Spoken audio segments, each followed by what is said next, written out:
मासुंदा तलाव येथे पुण्यश्लोक राजमाता अहिल्यादेवी होळकर घाटाच्या माहिती फलकाचं अनावरण आमदार निरंजन डावखरे यांच्या हस्ते करण्यात आलं.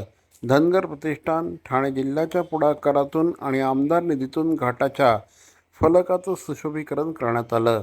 येथे पुण्यश्लोक अहिल्यादेवी होळकर घाट असा नामफलक तसंच अहिल्यादेवींच्या कार्याची माहिती देणारा फलक उभारण्यात आला आहे. या माध्यमातून युवा पिढी आणि नागरिकांना अहिल्यादेवी होळकर यांच्या प्रेरणादायी कार्याची माहिती मिळणार आहे. यावेळी श्री डावखरे यांनी 1988मध्ये याच ठिकाणी त्यांच्या वडिलांच्या उपस्थितीत अहिल्यादेवींच्या पुतळ्याचं अनावरण झाल्याची आठवण देखील सांगितली. यावेळी धनगर प्रतिष्ठानचे पदाधिकारी, समाजबांधव आणि मान्यवर उपस्थित होते.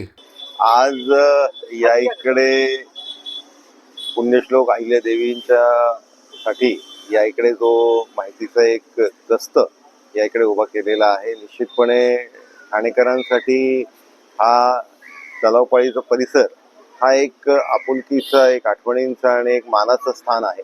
त्या तिकडे निश्चितपणे आपण बघतो की वर्षातनं दोन्ही वेळा समाजातली आणि वेगवेगळ्या घटकातली लोक आवर्जून या इकडे अभिवादन करण्यासाठी येत असतात. हे स्थान त्या दृष्टिकोनाने अतिशय महत्त्वाचं आहे.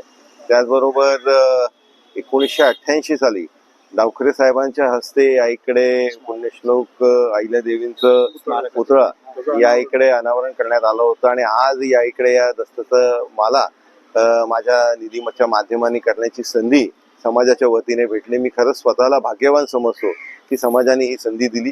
त्याच्यासाठी मी मनापासून समाजाचे आभार मानतो. आज पुण्यश्लोक अहिल्यादेवी होळकर यांची तारखेप्रमाणे आज पुण्यतिथी आहे आणि त्यानिमित्त आमदार निरंजन डावखरे यांच्या आमदार निधीतून या ठिकाणी सुंदर असा पुण्यश्लोक अहिल्यादेवी होळकर घाट आहे.